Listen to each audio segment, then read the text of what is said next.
Chaque année, Apple et Samsung nous vendent du rêve à travers des conférences de presse spectaculaires. Mais au final, qu'est-ce qui change vraiment? Une nouvelle couleur, un écran plus grand, une caméra un peu plus performante, une puce plus rapide pour jouer à Clash of Clans. On a l'impression de voir peu ou prou le même téléphone, année après année, avec des nouveautés qui semblent de plus en plus superficielles. En 2023, Apple a ajouté le bouton Action, bouton pas si utile que ça. En 2024, c'est un bouton dédié à la caméra qui a été ajouté, pas si pratique que ça. Quant à Samsung, il faut vraiment fouiller et décortiquer la fiche technique pour voir une quelconque nouveauté. Au fond, on a l'impression d'avoir le même téléphone avec des nouveautés au mieux dispensables, au pire totalement gadget. De plus en plus, l'engouement des consommateurs commence à s'essouffler. Et les marques ont beau vanter des fonctionnalités logicielles révolutionnaires, si l'on juge toujours le livre à sa couverture, alors si cette dernière n'est pas intéressante, il y a peu de chances qu'on finisse par l'ouvrir, ce livre. Maintenant, imaginons qu'on change cette couverture. Cette image vous a interpellé? Car moi, oui. La finesse du produit m'a choqué. En fait, c'est avec cette couverture qu'Apple est censé secouer le monde de la tech en 2025. Samsung aussi a sa belle couverture, le Galaxy S25 Edge que j'ai pu voir en vrai il y a quelques semaines. Et selon ces deux constructeurs, le smartphone ultra fin serait la prochaine grosse révolution de la tech. Mais alors, pourquoi Apple et Samsung travaillent dessus? À quoi ça servirait? Pourront-ils relever les défis techniques auxquels ils doivent faire face? Eh bien, c'est ce qu'on va analyser ensemble dans cette vidéo. Mais avant ça, un petit mot de notre partenaire Trade Republic. Avec plus d'1 million d'utilisateurs en France, Trade Republic démocratise l'accès à une gestion financière performante et sans complications. Tout est pensé pour t'offrir une gestion financière fluide et efficace, puisqu'avec Trade Republic, tu auras accès à un IBAN français pour faciliter tes transactions courantes, prélèvements, paiement de factures et réception de salaire par exemple, une carte de débit Visa intelligente qui booste ton épargne grâce à des fonctionnalités comme le Saveback 1% qui te permet de récupérer 1% sur tes paiements éligibles, le Roundup qui arrondit tes paiements et qui investit la différence dans tes actions ou ETF préférés, et surtout un compte courant rémunéré à hauteur de 2,75% brut par an, sans condition, avec des intérêts versés chaque mois. C'est simple, mais avec une inflation à 1,4% en janvier 2025 et une épargne rémunérée à 2,75%, ça permet non seulement de protéger ton argent de la hausse des prix, mais aussi de le faire fructifier. Autrement dit, plutôt que de perdre de l'argent avec le temps, ton épargne continue de grandir et de travailler pour toi. Évidemment, pour tes paiements, tu as le choix d'utiliser une carte virtuelle ou alors physique. Il y a la classique ou bien la Mirror, c'est celle que j'ai. Elle est juste magnifique et j'aime beaucoup flex avec, j'avoue. Et si je devais résumer pourquoi tu devrais choisir Trade Republic, je dirais qu'il faut retenir que c'est simple et pratique, tout est regroupé dans une seule et même application, que c'est intéressant car ça t'aide à reprendre le contrôle sur ton argent, et puis que c'est flexible puisque tu gères ton budget, tes paiements et tes investissements sans contrainte. Et c'est pour ça que je t'ai mis un lien dans la description pour profiter de l'offre. Pour Samsung, c'est désormais confirmé, ils travaillent bel et bien sur un modèle ultra fin baptisé Galaxy S25 Edge. Autrefois, l'appellation Edge désignait les smartphones Samsung dotés d'un écran incurvé sur un ou deux côtés. Cependant, après l'avoir vu en vrai, je peux affirmer que le Galaxy S25 Edge possède un écran plat, donc il ne s'agit pas de ça. Je pense plutôt que Edge fait référence à l'idée d'être à la pointe de la technologie, suggérant que Samsung utiliserait ce modèle en priorité pour introduire ces innovations. Pour preuve, selon les dernières rumeurs, le Galaxy S25 Edge aurait une épaisseur de seulement 5,8 mm. À titre de comparaison, le Galaxy S25 mesure 7,2 mm, donc il est 1,4 mm plus épais, et je vous assure qu'en termes de prise en main, ça se ressent. Ça, c'est l'iPad Pro 2024, il ne fait que 5 mm d'épaisseur. Autant vous dire que c'est ultra fin. Je vous le mets à côté de l'iPhone 16 Pro Max, que vous fassiez une idée. Ça y est, vous voyez? Ok, car selon les rumeurs, le prochain iPhone 17R mesurait 5,1 mm d'épaisseur, donc aussi fin que cet iPad Pro. Et tous ceux qui ont pu prendre en main l'iPad Pro vous le diront, c'est un bond gigantesque dans le futur que d'avoir un produit aussi fin et aussi puissant entre les mains. Alors, si je peux avoir quelque chose d'aussi fin sous la forme d'un smartphone, personnellement, je suis preneur. Pourquoi il s'appellerait iPhone 17R? Eh bien, j'ai pas besoin de vous rappeler l'arrivée mythique du MacBook Air en 2018 où Steve Jobs l'a tout simplement sorti d'une enveloppe afin de démontrer la prouesse technique et technologique effectuée par Apple qui proposait alors le PC portable grand public le plus fin au monde. Il serait donc logique de réutiliser cette appellation pour l'iPhone le plus fin jamais sorti. Maintenant, la question de savoir à quoi ça sert un smartphone ultra fin et pourquoi Apple et Samsung se penchent sur le sujet. Pour la question à quoi ça sert, mon premier argument serait tout simplement l'ergonomie. Les études l'ont prouvé, la grande majorité des utilisateurs préfèrent les grands écrans, mais ne veulent pas un smartphone trop encombrant. Et selon les rumeurs qui circulent, l'iPhone 17R et le Galaxy S25 Edge posséderaient une dalle se situant entre 6,6 et 6,7 pouces, donc une grande taille d'écran. Avoir un smartphone ultra fin, c'est avant tout avoir plus de confort au quotidien.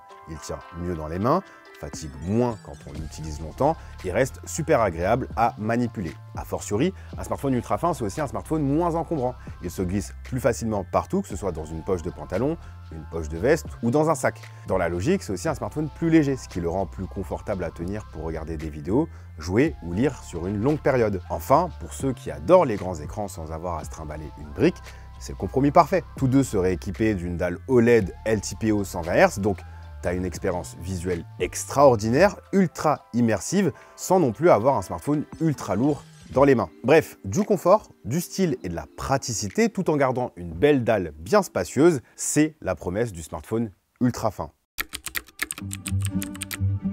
En ce qui concerne les raisons qui poussent Apple et Samsung à travailler sur un smartphone ultra fin, ma première piste serait le marketing. Ça serait vraiment pour redorer leur image et être à nouveau perçus comme les pionniers de l'innovation. Et la finesse, elle est souvent perçue comme un signe de modernité et de luxe. Donc un téléphone ultra mince donnerait l'impression d'être un produit futuriste et haut de gamme. À travers leur marketing, ces smartphones ultra fins seront mis en avant comme étant des prouesses techniques et technologiques.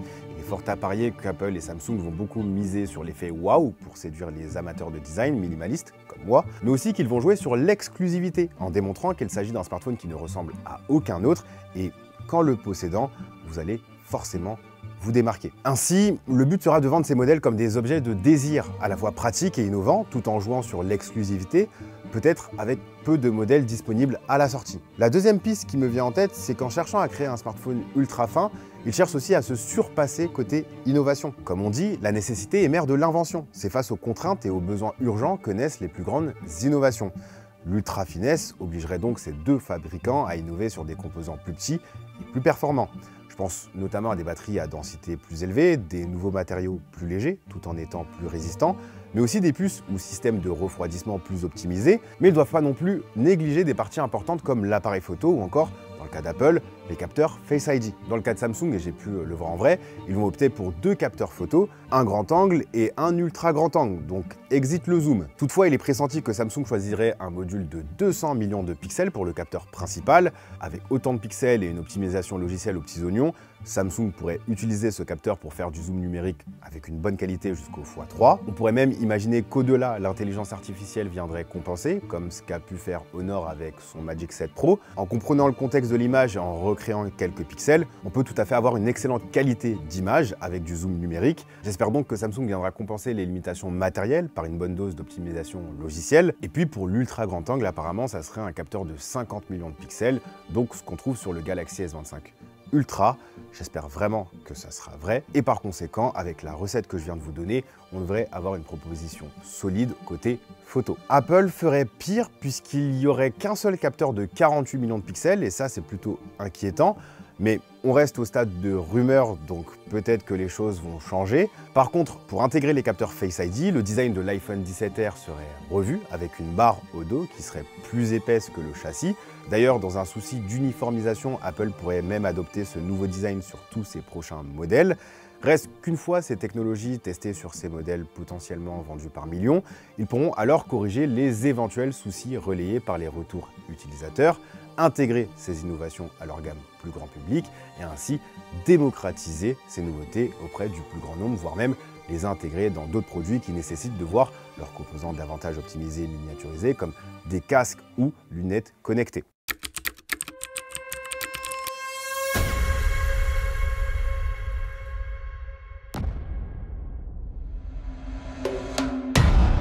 On se souvient tous de ces événements qui ont marqué l'histoire de la tech. L'iPhone 6 et l'iPad Pro de 2018, trop fin et pas assez solide au niveau du châssis, qui se pliait facilement. Ou encore le célèbre Galaxy Note 7, dont la batterie comprimée dans son châssis trop fin subissait une pression excessive, provoquant des courts-circuits, une surchauffe et à terme l'explosion. Pourtant, nos deux géants sont sur le point de mettre à la disposition de millions de consommateurs des smartphones encore plus fins. Est-ce qu'ils ont déjà oublié? Est-ce qu'ils n'apprennent pas de leurs erreurs? Je ne pense pas. Pour moi, Samsung et Apple ont un plan et ces deux smartphones ultra fins sont des laboratoires technologiques. Les smartphones ultra fins, bien que séduisants par leur design, sont confrontés à des défis techniques majeurs tels que la taille de la batterie, la gestion de la chauffe et la fragilité du châssis. En ce qui concerne la batterie, il y a deux choix, soit mettre une batterie plus petite, et ça aura un impact significatif sur l'autonomie, soit trouver une technologie qui permet d'avoir la même capacité de batterie sur un espace plus petit. Fort heureusement, cette technologie existe déjà et c'est ce qu'on appelle les batteries en silicium-carbone. Ces batteries ont tout simplement une meilleure densité énergétique que les batteries lithium-ion classiques. Pour un peu de technique, le silicium peut stocker jusqu'à 10 fois plus de lithium que le graphite utilisé dans les anodes traditionnelles, ce qui permet d'augmenter la capacité énergétique sans avoir à grandir la taille de la batterie. En français, ça veut dire que les batteries en silicium-carbone permettent de stocker plus d'énergie sans prendre plus de place. Dans notre cas, pour pallier à la finesse du produit, on réduit les dimensions de la batterie, mais on garde la même capacité de batterie. Cette technologie est relativement nouvelle dans l'industrie et ne permet pas non plus des miracles. Les rumeurs parlent d'une batterie de 3900 mAh pour le Galaxy S25 Edge, mais au vu de la finesse du produit, s'il avait s'agi d'une batterie en lithium-ion classique, on aurait pu imaginer bien pire. On verra bien si les rumeurs disent vrai, on peut toujours être surpris lors de l'annonce finale. En ce qui concerne la chauffe, un téléphone plus fin signifie moins d'espace pour dissiper la chaleur, ce qui peut être un problème avec les processeurs puissants actuels.